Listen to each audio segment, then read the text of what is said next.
Have you ever wondered what will we be eating in 50 years from now? Not just alternative proteins or cultured meat that you have seen a million times before. Because here's the thing, take a look at this. This is what a banana used to look like. Nothing like what a typical banana on your kitchen counter looks like today. And we have undoubtedly changed the way our food looks, tastes, and how it's grown. But our food has undoubtedly also changed us. So in this episode, I want to take you into the most futuristic food tour you have ever had to show you the crazy types of things we might be eating in the future, the types of things that we have right now but you probably haven't seen before, and some incredible technology in the mix as well.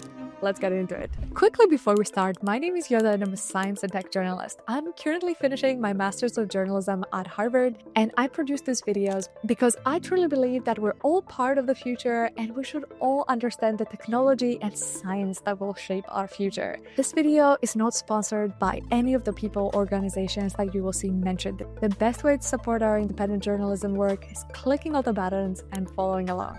Let me start with this one question. How many of all the edible things in our universe do you think you're eating right now? Take a look at what this expert on the future of food had to say. Today we eat quite a limited diet.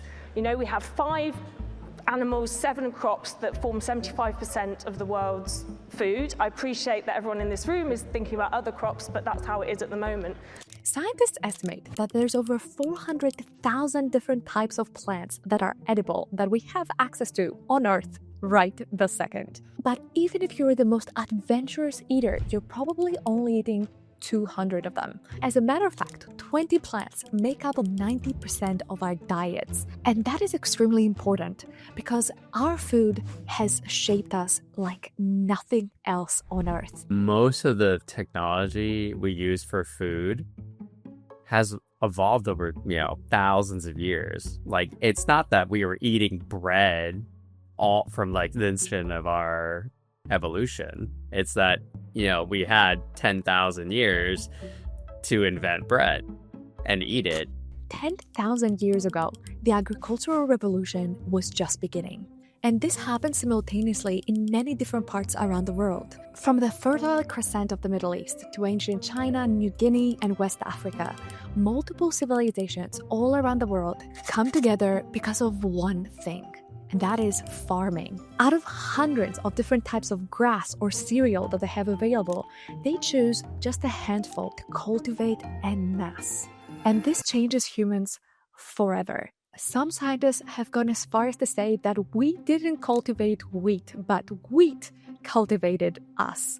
Because this handful of cereals and this handful of grains make up the majority of our diet even to this day. It sounded like a good idea to start farming, and it turned out to be a good idea for a few people in the ancient world, like the kings and the pharaohs, that didn't have to do all the hard work and got all the benefits. But for most people, life as farmers was much harder. I actually have a background in chemistry, and when I graduated from undergraduate, I didn't really have an idea of what I wanted to do. So I ended up walking from California to Louisiana. It took about 6 months and 2,000 miles. That taught me a lot about the importance of food, as far as eating 4,000 calories and doing that every day. But before we get into plants, I think we got to talk about the big guys, and that is protein. You probably have seen a graph like this before. It's the environmental cost of raising and feeding off animals. Raising animals costs us 25% of all greenhouse gas emissions, but also requires significant land use and fresh water. This is not news. But so far, our attempts at creating alternative proteins have not just quite hit the mark. But here's an even more outrageous claim. What if I told you that in 50 years from now, there is a chance that your protein has grown out of thin air? I know how crazy this sounds, but stick with me for a moment. It all started when they figured out that these little guys that are found in soil, they're called xanthobacter.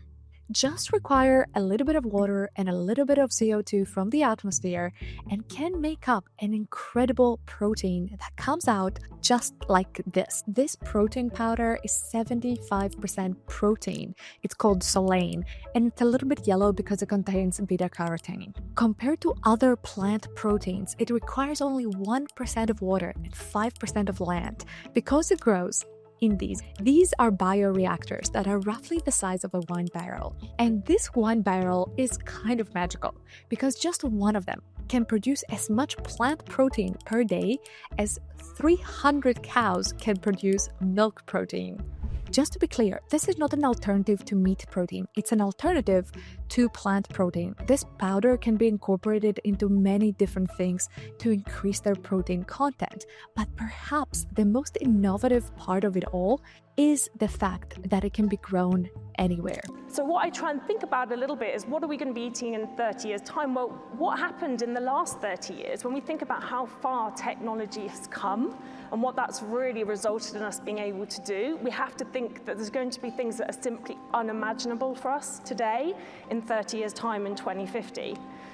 So what will these new technologies allow us to do, make, achieve, right? And I think that's what I think about a lot in terms of the food structure, but it's very much related to everything. Like I know the word systemic thinking has been bandied around quite a lot today, and I do try and think about everything in terms of not just the food system, but the energy system, the transportation system, the information system. They're all very much interrelated to each other. So what's this actually going to mean for food in terms of these technologies converging and getting cheaper and better, right? Because we're not there yet, but we are getting cheaper and better.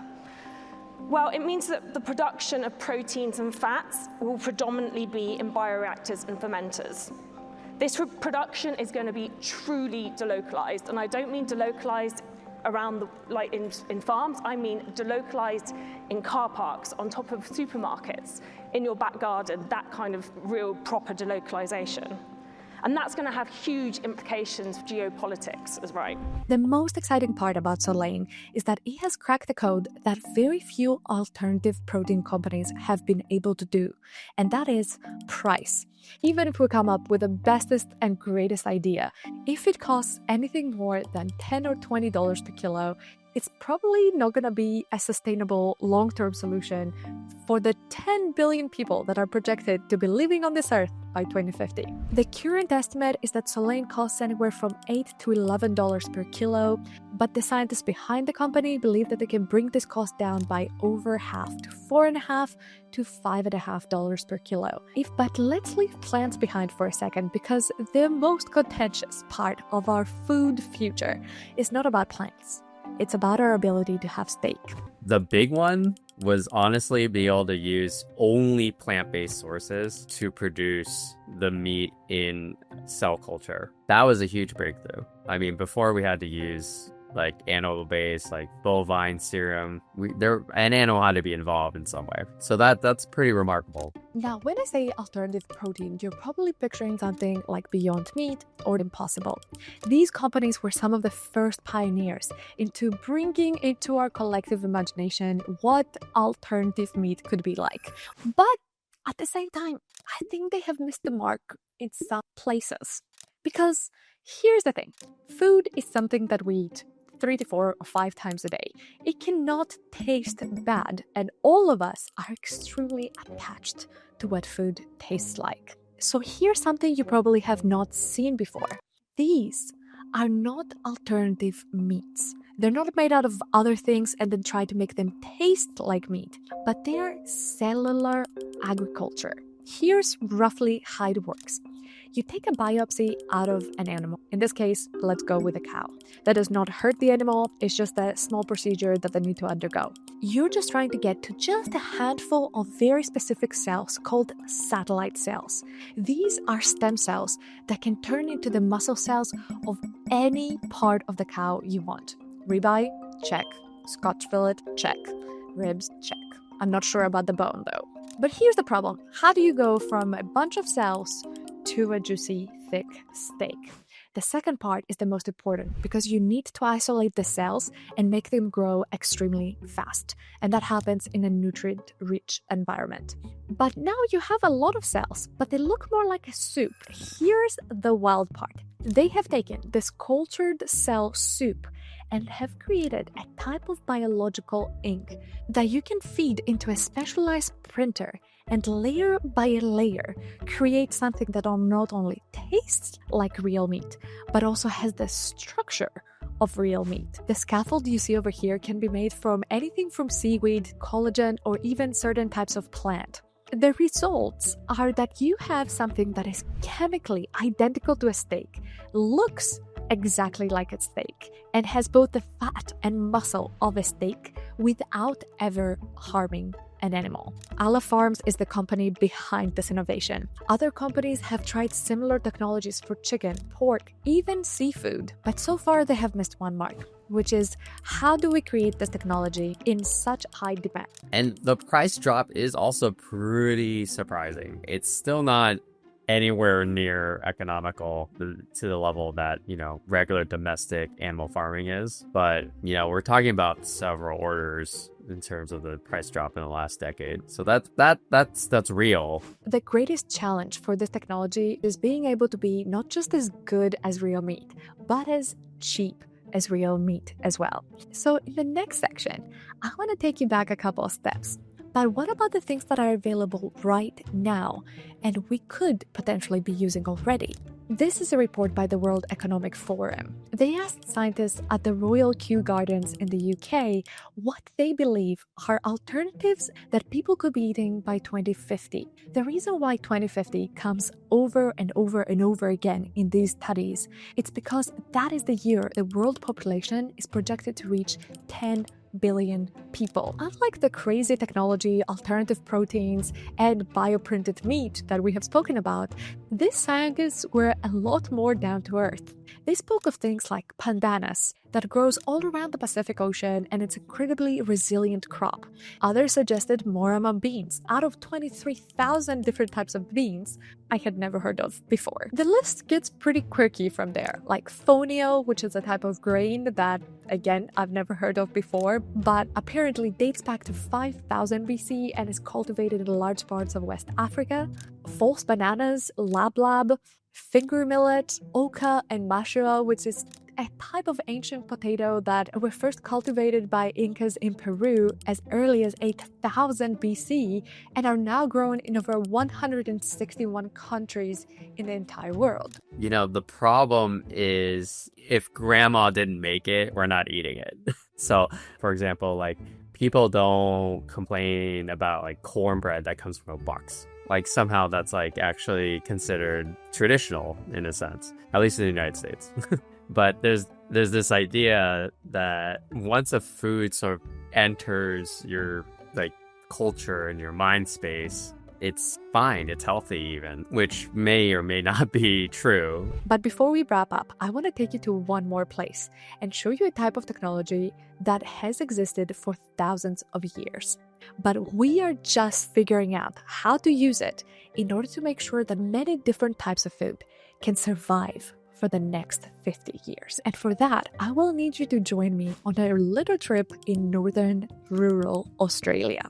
The first Australians came to this continent over 70,000 years ago. Indigenous Australians are one of the oldest continuous civilizations on Earth. They had to find a way to feed themselves in one of the most unforgiving environments on Earth. Scorching hot days that reach over 50 degrees Celsius during the day and blisteringly cold nights all at the same time. And for the last 10,000 years, they had noticed something very bizarre, that crops grew better after thunderstorms. But here's the wildest part. It wasn't because of the rain, but because of the lightning. These observations that were passed down generation to generation was the hypothesis behind one of the most innovative agricultural companies that I have ever come across. Rainstick has been described as putting seeds through a massive photocopy machine. The seeds go inside this machine and get exposed to VEF, or variable electrical fields. The fun part is that every different type of crop requires a slightly different recipe of electricity. But this photocopy machine is just a little bit more advanced than what you have in your office right now. It can create over 50,000 different types of frequencies across 9 different waveforms, and that excites tiny little biological switches inside the seeds. The results are utterly fascinating because these seeds are not just more likely to germinate. For example, in this study with canola seeds, they found a 15% increase in germination rates, which means how many plant babies do you get out of a certain number of seeds? But the plants also grow bigger. They produce more weight, therefore more food. And not only that, they're more resistant to the high heat and drought that you would expect to find in the wild Australian outback. The technology that Rainstick is creating is a little bit like an insurance plan for the crops that we have already been using and growing for thousands of years to continue to be grown in all parts of the world.